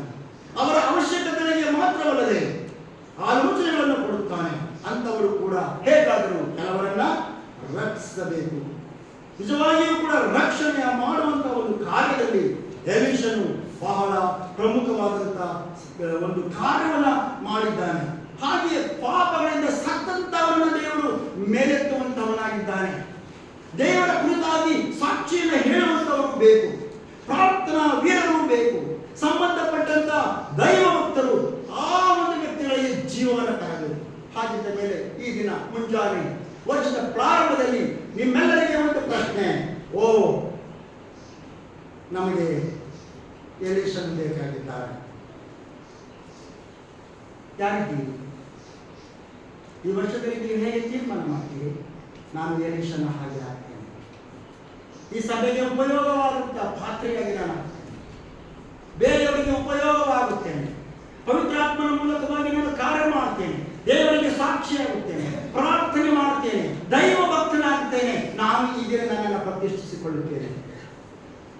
ಪ್ರಿಯ ಸಹೋದರಿ, ಪ್ರಿಯ ಸಹೋದರ, ನೀನು ಎಲೀಷನ ಹಾಗೆ ಆಗುವುದಕ್ಕೆ ಸಿದ್ಧರಿದ್ದೀರಿ. ಎಲೀಷನು ಆತನು ಒಳ್ಳೆಯದನ್ನೇ ಮಾಡಿದಂಥ ವ್ಯಕ್ತಿಯನ್ನ ನಾವು ನೋಡ್ತೇವೆ. ಮುಂದೆ ನಾವು ಮಾಡುವಂಥದ್ದು ಐದನೇದಾಗಿ, ಈ ಕೃಪೆ ಇದು ಶಾಪವನ್ನ ತೆಗೆದು ಹಾಕ್ತದೆ. ನಾವು 4ನೇ ಅಧ್ಯಾಯ 38ನೇ ಅಧ್ಯಾಯ 41ನೇ ವಚನವನ್ನು ನೋಡುವಾಗ, ಈ ಎಲೀಷನು ಗಿಲ್ಗಾಲ್ಗೆ ಭೇಟಿಯನ್ನು ಕೊಟ್ಟನು. ಅಲ್ಲಿ ಒಂದು ಪ್ರವಾದಿ ಮಂಡಳಿ ಇತ್ತು. ಈ ಪ್ರವಾದಿ ಮಂಡಳಿಗೆ ಅಡುಗೆಯನ್ನು ಮಾಡಿಸಲಿಕ್ಕೆ ಗೆಹಜಿಗೆ ಹೇಳ್ತಾನೆ, ದೊಡ್ಡ ಅಂಡೆಯನ್ನು ಹೇಳ್ತಾನೆ. ಇಟ್ಟಾಗ ಆ ಕಾಲದಲ್ಲಿ ತರಕಾರಿಗಳು ಅಭಾವ. ಅವರು ಕಾಡಿಗೆ ಹೋಗಿ ಒಬ್ಬನು ಕಾಡು ಬಳ್ಳಿಯಿಂದ ಇದ್ದಂತಹ ಒಂದು ಕಾಯಿಗಳನ್ನು ತಂದು ಆ ದೊಡ್ಡ ಅಂಡೆಗೆ ಹಾಕಿ ಅಡುಗೆ ಮಾಡಿ ಸ್ವಲ್ಪ ತಿನ್ನುವಷ್ಟರೊಳಗೆ ಅದೇನಾಗಿದೆ, ವಿಷವಾಗಿದೆ, ವಾಂತಿ, ಹೊಟ್ಟೆ ನೋವು ಬರುವಂಥದ್ದಾಗಿದೆ. ಇಂತಹ ಸಂದರ್ಭದಲ್ಲಿ ಎಲೀಷನು ಸ್ವಲ್ಪ ಹಿಟ್ಟನ್ನು ತಂದುಕೊಡ್ರಿ ಅಂತ ಕೇಳುವಾಗ ಆ ಹಿಟ್ಟನ್ನು ಪಾತ್ರೆಯೊಳಗೆ ಹಾಕಲಿಕ್ಕೆ ಹಾಕಿದ ನಂತರ ಆ ವಿಷವೆಲ್ಲವೂ ಹೋಯಿತು ಅನ್ನುವಂತಹದ್ದನ್ನು ನಾವು ನೋಡ್ತೇವೆ. ಈ ಒಂದು ಅದ್ಭುತ ಕಾರ್ಯದಿಂದ ನಾವು ತಿಳಿಯುವಂತಹ ಒಂದು ಸತ್ಯ ಏನು? ಆದಾಮನಿಗೆ ಏದೆನ್ ತೋಟದಲ್ಲಿರುವಾಗ ಯಾವುದಾದರೂ ವಿಷಗಿಡಗಳು, ಮುಳ್ಳುಗಳು, ಪೊದೆಗಳು ಇದ್ದವೋ? ಇರಲಿಲ್ಲ. ಯಾವಾಗ ಮುಳ್ಳುಗಳು ಮತ್ತು ಪೊದೆಗಳು ಬಂತು? ಆದಾಮನು ಪಾಪ ಮಾಡಿದ ಕಾರಣದಿಂದಾಗಿ ಅಲ್ಲಿ ಮುಳ್ಳುಗಳು ಉಂಟಾಯಿತು, ಅಲ್ಲಿ ಪೊದೆ ಉಂಟಾಯಿತು, ವಿಷಕರವಾದಂಥ ಗಿಡಗಳು ಉಂಟಾಯಿತು, ದುಷ್ಟ ಮೃಗಗಳು ಕೂಡ ಉಂಟಾದದ್ದನ್ನು ನಾವು ನೋಡ್ತೇವೆ. ದೇವರು ಧರ್ಮಶಾಸ್ತ್ರದೊಳಗಿನ ಶಾಪದೊಳಗಿಂದ ನಮ್ಮನ್ನು ಬೆಳೆಸುವುದಕ್ಕಾಗಿ ಆತನು ನಮ್ಮನ್ನು ಕಾಪಾಡಿದನು ಎಂಬುದನ್ನು ನಾವು ನೋಡ್ತೇವೆ. ಯೇಸು ಸಿಲುಬೆಯ ಮೇಲೆ ಸತ್ತಾಗ ಧರ್ಮಶಾಸ್ತ್ರದೊಳಗಿನ ಶಾಪವನ್ನು ನಮಗೋಸ್ಕರ ಸಹಿಸಿದನು ಅನ್ನುವಂಥ ಸತ್ಯಾಂಶವನ್ನು ನಾವು ನೋಡ್ತೇವೆ. ಕ್ರಿಸ್ತನನ್ನು ಯಾರು ನಂಬುತ್ತಾರೋ ಅವರ ಮೇಲೆ ಕೃಪೆ ಅಧಿಕಾರವನ್ನು ನಡೆಸಿ ನಿತ್ಯ ಜೀವಕ್ಕೆ ನಡೆಸುವಂಥದ್ದಾಗಿದೆ. ಯೇಸು ಕ್ರಿಸ್ತನ ಮೂಲಕವಾಗಿ ನಾವು ಜೀವಿತ ಭರಿತರಾಗಿ ಆಳುವುದಕ್ಕೆ ಸಾಧ್ಯತೆ ಉಂಟು. ಒಂದು ಕುರಿತ ಪತ್ರಿಕೆಯಲ್ಲಿ ನಾವು ನೋಡುವಂಥದ್ದೇನು? ಮರಣವೇ ನಿನ್ನ ಜಯವೆಲ್ಲಿ? ಮರಣವೇ ನಿನ್ನ ವಿಷದ ಕೊಂಡಿ ಎಲ್ಲಿ? ಮರಣ ಹೋಯಿತು, ತುತ್ತೂರಿ ಊದಲಾಗಿ ಒಂದು ಕ್ಷಣದಲ್ಲಿ ಕಣ್ಣು ರೆಕ್ಕೆ ಪಡೆಯುವಷ್ಟರೊಳಗಾಗಿ ನಾವು ಮಾರ್ಪಡುತ್ತೇವೆ ಅನ್ನುವಂಥ ಸತ್ಯಾಂಶವನ್ನ ದೇವರ ವಾಕ್ಯದಲ್ಲಿ ನಾವು ನೋಡ್ತೇವೆ. ಅಂತಿಮವಾಗಿ ನಾವು ನೋಡುವಂಥದ್ದು ಏನಂದ್ರೆ, ಈ ಕೃಪೆ ಇದು ಹಸಿವನ್ನ ನೀಗಿಸುವಂಥದ್ದಾಗಿದೆ. ಗ್ರೇಸ್ ಸ್ಯಾಟಿಸ್ಫೈಸಸ್ ಹಂಗ್ರಿ ಎಂಬುದಾಗಿ ನಾವು ನೋಡುವಂಥದ್ದಾಗಿದ್ದೇವೆ. ಈ ಉತ್ತರ ರಾಜ್ಯದಲ್ಲಿ ಯಾವುದೇ ಪ್ರತಿಷ್ಠಿತವಾದಂಥ ಯೆಹೋವನ ದೇವಾಲಯವು ಇರಲಿಲ್ಲ. ಈ ಅಲ್ಲಿದ್ದಂಥ ಯಾಜಕರು ಮತ್ತು ಲೇವಿಯರು ಅವರು ನಂಬಿಕಸ್ಥರಾಗಿದ್ದರೂ ಕೂಡ ಸ್ವಧರ್ಮ ಭ್ರಷ್ಟರಾಗಿ ಅವರು ಹೋದಂಥ ಆ ವ್ಯಕ್ತಿಗಳಾಗಿ ಅವರು ಇದ್ರು ಅನ್ನುವುದನ್ನು ನಾವು ನೋಡ್ತೇವೆ. ನಿಮಗೆ ನಿದ್ದೆ ಬರ್ತಾ ಇದೆ ಅಂತ ಕಾಣಿಸ್ತದೆ. ನೀವು ನಿದ್ದೆ ಮಾಡಿದ್ರೆ ನಾನು ನಿಮಗೆ ಆಕ್ಟಿವಿಟಿ ಕೊಡ್ತೀನಿ. ಓಕೆ. ಹೀಗಾಗಿ ಒಂದು ಸಂದರ್ಭದಲ್ಲಿ ಒಬ್ಬನೊಬ್ಬ ಅಲ್ಲಿಗೆ 20 ರೊಟ್ಟಿಗಳನ್ನು ತಂದನು, ಒಂದು ಚೀಲ ಹಸಿ ತೆನೆಯನ್ನು ತಂದನು. ಎಷ್ಟು ಜನರಿಗೆ ಊಟ? 100 ಜನರಿಗೆ ಊಟ ಬೇಕಾಗಿದೆ. 100 ಜನರಿಗೆ ಊಟ ಬಡಿಸಲಿಕ್ಕೆ ಆಗೋದಿಲ್ಲ. ಆದರೆ ಎಲೀಷನು ಅವರಿಗೆ ಹೇಳಿದನು, 100 ಜನರಿಗೆ ಊಟ ಬಡಿಸಬಹುದು, ನೀವು ಬಡಿಸಿ ಎಂಬುದಾಗ ಕೇಳುವಾಗ ಅಲ್ಲಿ 100 ಜನರಿಗೆ ಊಟ ಕೊಟ್ಟದ್ದನ್ನು ನಾವು ನೋಡ್ತೇವೆ. ನಮ್ಮ ಕರ್ತನಾದಂಥ ಯೇಸು ಕ್ರಿಸ್ತನು ಕೂಡ 5,000 ಜನರಿಗೆ ಆತನು ಊಟವನ್ನು ಕೊಟ್ಟದ್ದನ್ನು ನಾವು ನೋಡ್ತೇವೆ. ಗಲಿಲಾಯ ಸಮುದ್ರದ ಬಳಿಯಲ್ಲಿ 4,000 ಜನರಿಗೆ ಆತನು ಊಟ ಕೊಟ್ಟದ್ದನ್ನು ನಾವು ನೋಡುವಂತಹದ್ದಾಗಿದ್ದೇವೆ. ಪೇತ್ರನು ಹೇಳಿರುವಂತಹ ಒಬ್ಬ ಹುಡುಗನ ಬಳಿಯಲ್ಲಿ 5 ರೊಟ್ಟಿ 2 ಮೀನು. ನಮ್ಮ ಕರ್ತನಾದಂಥ ಯೇಸು ಕ್ರಿಸ್ತನು ಹೇಳಿದ ಮಾತು, ನಾನೇ ಜೀವಕರವಾದಂಥ ರೊಟ್ಟಿ ಎಂದು ಹೇಳುವುದನ್ನು ನಾವಿಲ್ಲಿ ನೋಡುವಂತಹದ್ದಾಗಿದ್ದೇವೆ. ಅದಕ್ಕಾಗಿ ನಾವು ಪ್ರಾರ್ಥನೆ ಮಾಡುವಾಗ ನಮ್ಮ ಅನುದಿನದ ಆಹಾರವನ್ನು ಇವತ್ತು ನಮಗೆ ದಯಪಾಲಿಸು. ದಾವೀದನು ಕೂಡ ಆತನು ಗಡಿಪಾರಾಗಿ ಅರಣ್ಯದಲ್ಲಿ ಸಂಚಾರ ಮಾಡುವಂತಹ ವೇಳೆಯಲ್ಲಿ ಕೀರ್ತನೆ 37ನೇ 25ನೇ ವಚನದಲ್ಲಿ, ನಾನು ಬಾಲಕರಾಗಿದ್ದೇನು, ಈಗ ವೃದ್ಧನಾಗಿದ್ದೇನೆ, ಈವರೆಗೂ ನೀತಿವಂತನು ದಿಕ್ಕಿಲ್ಲದೆ ಬಿಟ್ಟಿರುವುದನ್ನಾಗಲಿ ಅವನ ಸಂತತಿಯವರು ಭಿಕ್ಷೆ ಬೇಡಿ ತಿನ್ನುವುದನ್ನಾಗಲಿ ನಾನು ನೋಡಲೇ ಇಲ್ಲ ಅನ್ನುವಂತಹ ಸತ್ಯಾಂಶವನ್ನು ನಾವು ನೋಡುತ್ತೇವೆ. ಆತನ ಕೃಪೆಯಲ್ಲಿ, ಆತನ ಕೃಪಾ ಭರಿತ ಸಂಪತ್ತಿನಲ್ಲಿ ದೇವರು ನಿಜವಾಗಿಯೂ ನಮ್ಮ ಅವಶ್ಯಕತೆಗಳನ್ನು ಆತನು ಪೂರೈಸುತ್ತಾನೆ. ಹೀಗಿರುವಂತಹ ಸಂದರ್ಭದಲ್ಲಿ ಈಗ ನಾವು ಆಲೋಚನೆ ಮಾಡೋಣ. ಈ 3 ಮತ್ತು 4ನೇ ಅಧ್ಯಾಯದ ಮುಖಾಂತರವಾಗಿ ಆಶ್ಚರ್ಯಕರವಾದಂತಹ ಕೃಪೆ. 25 ಇಸ್ವಿ ಹೋಯಿತು, 26 ಬಂತು, 26 ಹೋಗುತ್ತೆ, 27 ಹೋಗುತ್ತೆ. ಕೃಪೆ ಎಂದಿಗೂ ಇಲ್ಲ. ಈ ಕೃಪೆ ಅನ್ನುವಂಥದ್ದು ಅದು ದೇವರ ದಯೆ. ಅಯೋಗ್ಯರಾದಂತಹ ಪಾಪಿಗಳಿಗೆ, ಆ ಪಾತ್ರರಿಗೆ ಆತನು ದಯ ಪಾಲಿಸಿರುವಂತಹ ಒಂದು ದಯೆಯನ್ನು ನಾವು ನೋಡುವಂತಹದ್ದಾಗಿದ್ದೇವೆ. ಹೀಗಿರುವಾಗ ನನ್ನ ಪ್ರಿಯರೇ, ಈ ಕೃಪೆ ನಮಗೆ ಮಾರ್ಗದರ್ಶನವನ್ನು ಕೊಡ್ತದೆ. ಕೃಪೆ ನಮ್ಮನ್ನು ದಕ್ಷನಾಗಿ ಅದು ಮಾಡುವಂಥದ್ದಾಗಿದೆ. ಕೃಪೆ ಅದು ಕ್ಷಮಾಪಣೆಯನ್ನು ಕೊಡ್ತದೆ. ಕೃಪೆ ಅದು ಬಲವನ್ನ ಕೊಡುವಂಥದ್ದಾಗಿದೆ. ಅಂತಿಮವಾಗಿ ಈ ದಿನದ ಸಂದೇಶದಲ್ಲಿ ನಾವು ನೋಡ್ತಾ ಬಂದ ಹಾಗೆ 5 ಪ್ರಮುಖವಾದಂಥ ವಿಷಯಗಳನ್ನು ನಾವು ನೋಡ್ತೇವೆ. ಮೊದಲನೇದು, ಕೃಪೆಯು ವೈರಿಯನ್ನ ಸೋಲಿಸುವುದು. Grace defeats enemy. 2, ಕೃಪೆಯು ಸಾಲವನ್ನ ತೀರಿಸುವುದು. Grace pays the debts. 3ನೇದು, ಕೃಪೆಯು ಜೀವನಕ್ಕೆ ಪಾಲು ಕೊಡುತ್ತದೆ. Grace imparts the life. 4ನೇದು, ಕೃಪೆಯು ಶಾಪವನ್ನು ತೆಗೆದುಹಾಕುತ್ತದೆ. Grace removes the curse. 5ನೇದು, ಕೃಪೆಯು ಹಸಿವೆಯಿಂದ ತೃಪ್ತಿಗೊಳಿಸುತ್ತದೆ. Grace satisfies the hunger. ಹಾಗಿದ್ದ ಮೇಲೆ ಈ ದಿನ ಅಂತಿಮವಾಗಿ ಈ 6 ಅದ್ಭುತ ಕಾರ್ಯಗಳು ಈ ದಿನ ನೀವು ಕಲಿತದ್ದು ಯಾವುದು? 1, ಮೊದಲನೇದು, ಯುದ್ಧದಲ್ಲಿ ಜಯವಾಯಿತು. 2ನೇದು, ವಿಧವೆಯ ಸಾಲ ತೀರಿ. 3ನೇದು,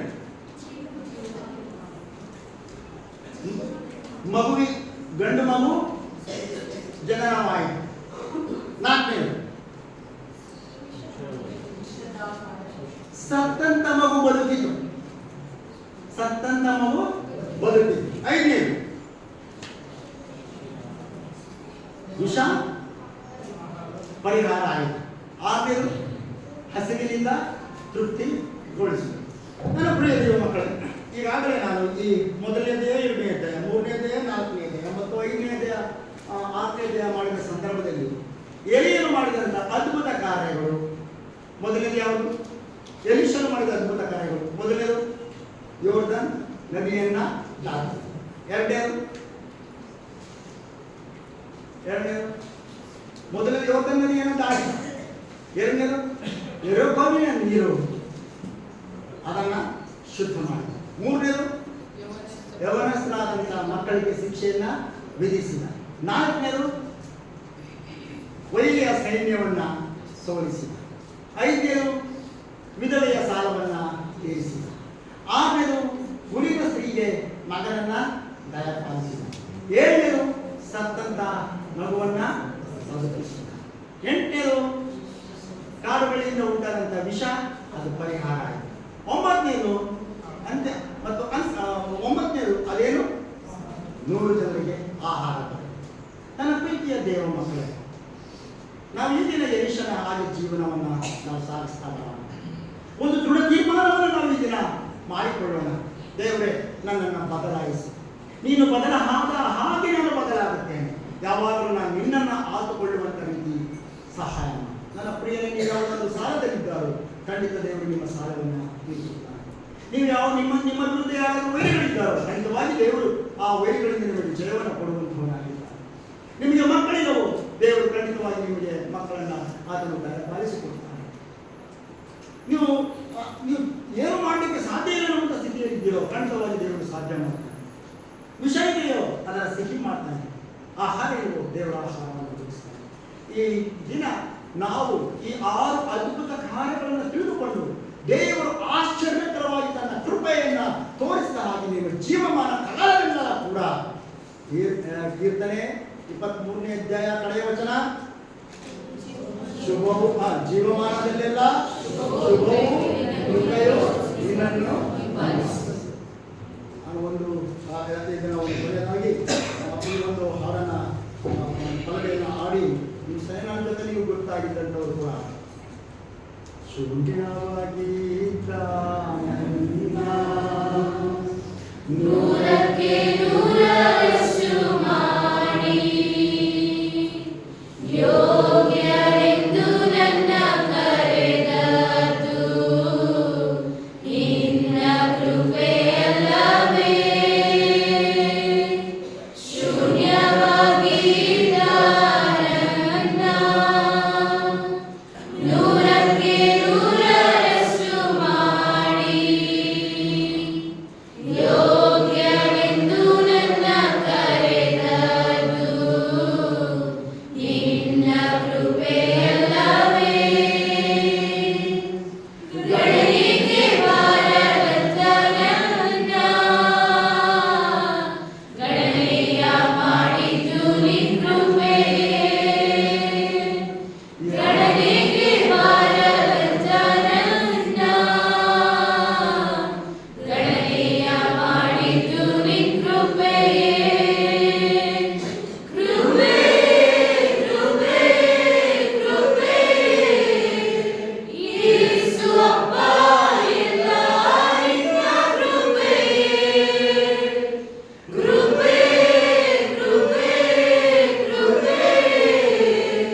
ಕೂತ್ಕೊ.